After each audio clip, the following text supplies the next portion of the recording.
Selamat sore, perkenalkan nama saya Daniel Sinambira. Saya dari Puri Sarjana Terapan Teknologi Rekayasa Perangkat Lunak dengan NIM 114023040. Dalam video ini saya akan mempresentasikan hasil kuis saya dengan dari mata kuliah pengenalan rekayasa perangkat lunak atau PRPL. Langsung saja ke soal. Langsung saja ke soal. Yang pertama, jelaskan apa itu software. Software atau perangkat lunak adalah sekumpulan instruksi atau program komputer yang dirancang untuk mengendalikan, mengelola, dan menjalankan berbagai tugas dan fungsi di dalam komputer atau perangkat lainnya. Hal ini adalah komponen inti dari sistem komputer yang memungkinkan perangkat keras atau hardware berfungsi dan berinteraksi dengan pengguna serta aplikasi lainnya. Adapun beberapa aspek dari software ini, yaitu yang pertama program komputer yang terdiri dari berbagai program komputer yang tertulis dalam bahasa pemrograman tertentu, contohnya bahasa C, bahasa Python, dan masih banyak lagi. Yang kedua, aspek kedua yaitu SO atau operating system. Yang ketiga, aplikasi ataupun software aplikasi. Yang keempat, perangkat lunak sumber terbuka atau open source software. Yang kelima, perangkat lunak komersial. Dan masih banyak lagi aspek-aspek yang terdapat pada software. Soal nomor 2, jelaskan jenis-jenis software dan berikan contohnya. Yang pertama, jenis software yang pertama yaitu sistem operasi atau operating system. Sistem operasi adalah perangkat lunak yang mengendalikan perangkat keras komputer dan menyediakan antara muka antara pengguna dan perangkat keras. Contoh dari sistem operasi tersendiri yaitu Microsoft Windows, Mac OS, Linux, Android, iOS. Jenis yang kedua, perangkat lunak kecerdasan buatan atau artificial intelligence. Siapa sih yang nggak kenal dengan artificial intelligence ataupun software atau AI? Ah, Artificial Intelligence Software adalah perangkat lunak kecerdasan buatan yang digunakan untuk mengembangkan model aplikasi berbasis AI, seperti pengenalan wajah, pengenalan suara, dan analisis data. Jenis ketiga, perangkat lunak database ataupun database software. Database software adalah perangkat lunak yang digunakan untuk menyimpan, mengelola, dan mengakses data dalam basis data. Contoh, MySQL, Oracle Database, Microsoft SQL, Drive, Cloud, dan masih banyak lagi. Jenis yang keempat, aplikasi perkantoran. Aplikasi perkantoran atau Office. Penjelasan aplikasi perkantoran digunakan untuk pekerjaan produktivitas seperti pengolahan kata, spreadsheet, presentasi, dan manajemen email. Adapun contoh dari aplikasi perkantoran ini yaitu Microsoft Office, Word, Excel, PowerPoint, Google Workspace, Google seperti Google Docs, Google Sheets, Google Slides, dan juga LibreOffice. Jenis kelima yaitu perangkat lunak grafis dan desain. Seperti namanya, perangkat lunak ini untuk mengedit dan membuat gambar, ilustrasi, desain grafis, dan seni digital. Contoh software dari dari perangkat lunak grafis desain yaitu contohnya Adobe Photoshop, Adobe Illustrator, CorelDRAW, GMP. Untuk di Android contohnya Pixar, AM, dan masih banyak lainnya. Yang keenam, perangkat lunak sumber terbuka atau open source software. Perangkat lunak sumber terbuka adalah perangkat lunak yang terbuka yang dapat dimodifikasi, digunakan, dan didistribusikan secara bebas oleh komunitas pengembang. Adapun contoh dari perangkat lunak terbuka ini adalah Linux ataupun sistem operasi, Mozilla Firefox, Chrome, LibreOffice, atau aplikasi perkantoran. Kita lanjut ke soal nomor 3. Generic Process Framework dalam software engineer terdiri dari 5 aktivitas. Jelaskan apa saja aktivitas tersebut. Yang pertama adalah komunikasi.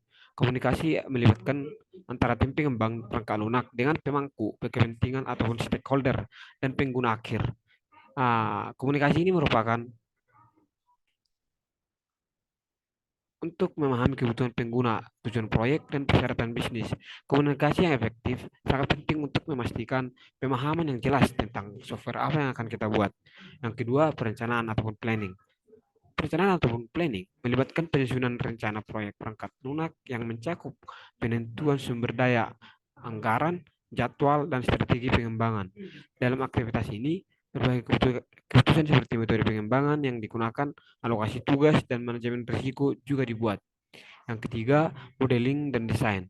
Modeling dan desain melibatkan pembuatan model ataupun desain perangkat lunak yang akan dikembangkan. Ini mencakup pemodelan struktur sistem, arsitektur perangkat lunak, dan desain antarmuka pengguna. Tujuan dari modeling dan desain ini adalah untuk merencanakan dan merinci bagaimana perangkat lunak yang akan dibangun dan diimplementasikan. Aktivitas keempat yaitu konstruksi atau construction. Konstruksi adalah saat perangkat lunak sebenarnya dibangun dan dikodekan ataupun dikoding oleh tim pengembang. Ini melibatkan implementasi perangkat lunak sesuai desain dan spesifikasi setelah dibuat sebelumnya.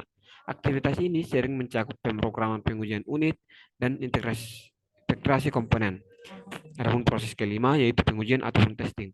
Pengujian ataupun testing adalah langkah penting untuk memastikan bahwa perangkat lunak yang kita buat apakah berguna, apakah sudah baik, apakah sudah mencakup tujuan awal. Hasil diskusi di awal, hasil pengujian ini digunakan untuk memperbaiki dan memvalidasi perangkat lunak sebelum dilepas ke pengguna akhir. Selama aktivitas ini utama ini ada aktivitas lain dapat terjadi dalam genre proses framework seperti manajemen konfigurasi, dokumentasi, dan pemeliharaan perangkat lunak serta peluncuran. Lanjut ke nomor 4, jelaskan apa yang disebut dengan software proses. Software proses atau proses perangkat lunak adalah serangkaian langkah atau aktivitas yang terstruktur dan terorganisir yang dilakukan dalam pengembangan perangkat lunak. Proses ini bertujuan untuk menghasilkan perangkat lunak yang berkualitas, tepat waktu, dan sesuai dengan kebutuhan pengguna dan tujuan bisnis. Proses perangkat lunak memberikan kerangka kerja untuk merancang, mengembangkan, menguji, dan memelihara perangkat lunak secara efisien. Software proses terdiri dari beberapa aspek, yaitu perencanaan proyek, analisis perancangan, implementasi dan konstruksi, pengujian dan validasi, pengiriman dan implementasi, pemeliharaan dukungan, manajemen konfigurasi, manajemen proyek, dan yang paling terakhir yang tidak bisa dilupakan yaitu dokumentasi. Tujuan dari penggunaan software proses adalah untuk menghasilkan perangkat lunak yang berkualitas tinggi sesuai dengan kebutuhan dan tujuan bisnis, serta meminimalkan risiko proyek. Tahu kan risiko proyek? Oke. Kita lanjut ke nomor 5. Jelaskan apa yang disebut dengan software proses model. Software proses model atau model proses perangkat lunak adalah pendekatan atau kerangka kerja yang digunakan dalam rekayasa perangkat lunak untuk mengatur dan mengelola aktivitas dalam pengembangan perangkat lunak. Model ini menggambarkan urutan-urutan langkah-langkah dan tahapan yang harus diikuti oleh tim pengembang perangkat lunak selama seluruh siklus hidup pengembangan. Model proses perangkat lunak ini membantu dalam merencanakan, mengorganisasi, menjalankan proyek perangkat lunak dengan cara yang terstruktur dan efisien. Lanjut ke nomor 6, jelaskan 2 contoh perspektif software proses model. Yang pertama model air terjun atau waterfall model. Model air terjun atau waterfall model adalah model proses perangkat lunak yang sangat linear dan berurutan. Setiap tahapan seperti analisis, desain, implementasi, pengujian, dan pemeliharaan dilakukan secara berurutan. Setelah satu tahapan selesai, maka tahap berikutnya dimulai. Adapun kelebihan dan kekurangan dari waterfall model ini, yang pertama kelebihan mudah dimengerti dan digunakan dalam proyek-proyek dengan persyaratan yang jelas. Kekurangan kurang fleksibel terhadap perubahan dan pengguna biasanya melihat hasil akhirnya pada proyek. Yang kedua, model yang kedua yaitu model spiral. Model yang kedua adalah model V atau V model. Model V adalah perluasan dari model air terjun atau waterfall tadi dan menekankan pada pengujian sepanjang proses. Model ini menggambarkan serangkaian tahapan pengembang yang berlawanan, di mana setiap tahap pengembang memiliki tahapan pengujian yang sesuai. Tahap-tahap pengembang dan pengujian yang berlawanan ini membentuk huruf V dalam model ini. Adapun kelebihan dan kekurangan dari model V ini, yang pertama, Kelebihan, memasukkan pengujian sejak awal sehingga perbaikan dan perubahan dapat diidentifikasi lebih awal, memastikan bahwa setiap tahap pengembang memiliki tahapan pengujian yang sesuai. Adapun kekurangan dari model ini yaitu lebih kompleks dan memerlukan sumber daya tambahan untuk melaksanakan pengujian. Kedua model ini adalah perspektif artinya mereka memberikan panduan yang jelas tentang bagaimana pengembangan perangkat lunak yang harus dilakukan. Lanjut ke nomor 7. Jelaskan satu contoh agile model. Contoh yang saya ambil adalah model agile Scrum. Scrum adalah kerangka kerja pengembangan perangkat lunak yang sangat kolaboratif dan iteratif. Ini menggambarkan proses pengembangan perangkat lunak sebagai serangkaian iterasi pendek. Adapun peran dalam Scrum yaitu sebagai product owner atau pemilik produk, Scrum Master, Development Team. Dalam soal nomor 7 ini, saya berpendapat bahwa kita dibuat untuk menentukan studi kasus untuk menyelesaikan satu studi kasus dengan agile model. Yang saya ambil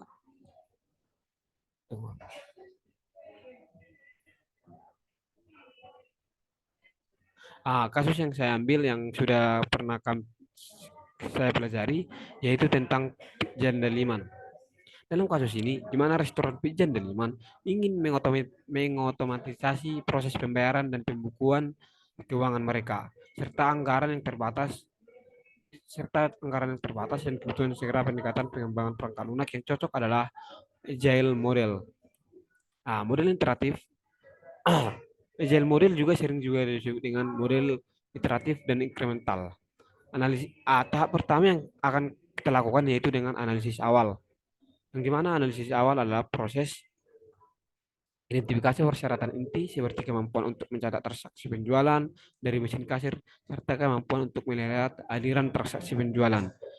Yang kedua yang kami lakukan adalah pengembangan dalam iterasi.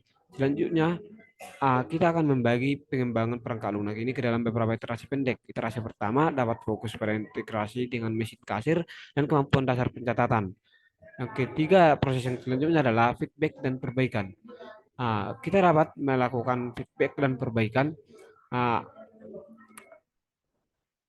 atas software yang kita buat. Yang keempat, iterasi selanjutnya. Iterasi berikutnya dapat berfokus pada menambahkan fitur tambahan seperti pelaporan keuangan, kemampuan melihat area aliran transaksi, dan aliran transaksi pembelian, bahan baku, dan fitur lainnya yang diperlukan oleh restoran. Yang kelima yang kami lakukan adalah pengujian terus-menerus. Pengujian terus-menerus perangkat lunak yang harus terus dilakukan sebanyak iterasi. Dengan demikian, setiap iterasi menghasilkan peningkatan yang dapat diuji dan diverifikasi. Yang keenam yang kami lakukan adalah pengiriman bertahap. Fungsi-fungsi yang tidak begitu penting seperti penghitungan laba dan dapat diselidiki dan ditambahkan di iterasi berikutnya sesuai kebutuhan. Dengan menggunakan peningkatan agile model, restoran dapat segera mendapatkan manfaat dari pencatatan transaksi penjualan secara otomatis dan kemudian dapat mengembangkan perangkat lunak dengan fitur-fitur tambahan seiring berjalannya waktu sesuai dengan anggaran yang ada. Hal ini juga memungkinkan restoran Andaliman tadi untuk beradaptasi dengan perubahan persyaratan yang mungkin terjadi selama pengembangan. Kita lanjut ke nomor 8. Jelaskan apa itu umbrella activity. Umbrella activity adalah istilah yang digunakan dalam rekayasa perangkat lunak dan manajemen proyek untuk menggambarkan serangkaian aktivitas atau tugas yang lebih luas yang mencakup atau mengelilingi sejumlah aktivitas lebih kecil. Contoh umbrella activity dalam pengembangan perangkat lunak mungkin termasuk yang pertama manajemen proyek. Manajemen proyek adalah manajemen proyek pada umbrella activity mencakup berbagai aktivitas seperti perencanaan proyek, penjadwalan, pengelolaan risiko, dan pelaporan kemajuan. Yang kedua, pengujian dan validasi. Pengujian dan validasi pada umbrella activity mencakup semua aktivitas pengujian dalam pengembangan perangkat lunak seperti pengujian unit, pengujian integrasi, pengujian fungsional, dan pengujian kinerja. Yang ketiga, manajemen konfigurasi. Pada umbrella activity, manajemen konfigurasi mencakup semua aktivitas yang terkait dengan manajemen versi, pengendalian perubahan, dan dokumentasi perangkat lunak. Yang keempat, kualitas dan validasi. Kualitas dan validasi pada umbrella activity mencakup dan memastikan bahwa perangkat lunak memenuhi standar kualitas yang ditetapkan. Hal ini bisa termasuk audit kode ataupun codingan, inspeksi perangkat lunak, atau validasi dengan pemangku kepentingan. Umbrella activity membantu dalam mengelola kompleksitas proyek dengan memecahnya menjadi bagian-bagian lebih kecil dan terkelola dan dapat diidentifikasi. Kita lanjut ke nomor 9. Jelaskan jenis-jenis kebutuhan perangkat lunak dan berikan contohnya. Jenis-jenis kebutuhan perangkat lunak. Yang pertama, kebutuhan fungsional. Kebutuhan fungsional adalah kebutuhan yang menjelaskan apa perangkat lunak yang harus dilakukan atau fungsinya. Ini merinci fitur dan fungsi yang diharapkan dari perangkat lunak. Contoh, perangkat lunak yang harus memungkinkan pengguna untuk membuat akun, sistem manajemen inventaris, aplikasi e-commerce, dan masih banyak lainnya. Yang kedua, kebutuhan non-fungsional. Kebutuhan non Kebutuhan non-fungsional adalah kebutuhan yang menggambarkan atribut atau karakteristik kualitas yang diharapkan dari perangkat lunak seperti performa, keamanan, dan keterandalan. Contoh dari kebutuhan non-fungsional yaitu sistem yang harus menangani 1.000 permintaan per detik kayak gitu. Baru perangkat lunak yang harus mematuhi standar keamanan, baru aplikasi seluler yang harus responsif. Yang ketiga, kebutuhan usability atau kebutuhan penggunaan. Kebutuhan penggunaan menggambarkan aspek-aspek yang memengaruhi kemudahan pengguna dan pengalaman pengguna seperti antarmuka pengguna, navigasi, dan dokumentasi. Adapun contoh dari kebutuhan ini yaitu antarmuka pengguna harus ramah, aplikasi harus memiliki panduan pengguna, yang waktu pelatihan bagi pengguna baru harus diminimalisir. Oke, untuk nomor 4, kebutuhan kinerja. Kebutuhan kinerja ataupun performa menggambarkan persyaratan seputar waktu respons, kapasitas, dan efisiensi perangkat lunak. Adapun contoh dari kebutuhan ini adalah aplikasi web harus mampu menangani puncak lalu lintas, sistem pemrosesan transaksi harus dapat proses setidaknya 100 per detik, aplikasi harus minimalkan pengguna sumber daya ataupun RAM dan CPU. Oke, untuk kebutuhan keamanan, contohnya perangkat lunak harus memiliki autentikasi 2 faktor, data pengguna harus dijanjikan, perangkat lunak harus memiliki deteksi. Untuk nomor 6, kebutuhan kompatibilitas. Kebutuhan kompatibilitas adalah menggambarkan lingkungan perangkat keras dan perangkat lunak yang perangkat lunak harus mendukung atau kompatibel dengannya. Adapun contoh dari kebutuhan kompatibilitas adalah harus perangkat lunak harus kompatibel dengan Windows 10 dan macOS. Aplikasi seluler harus berjalan di iOS.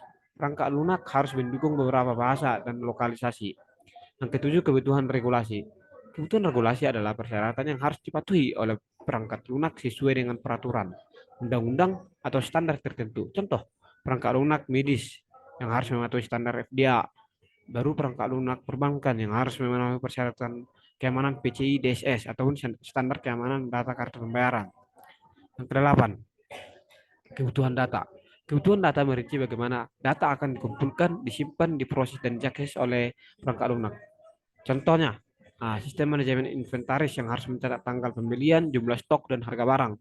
Contohnya lagi, aplikasi analitik yang harus dapat mengimpor data dari berbagai sumber data eksternal. Kebutuhan perangkat lunak harus didokumentasikan secara rinci dan dapat diukur agar dapat diuji dan diverifikasi selama pengembangan. Kebutuhan-kebutuhan ini membantu memastikan bahwa perangkat lunak memenuhi tujuan bisnis dan kebutuhan pengguna akhir. Sekian dari saya. Terima kasih.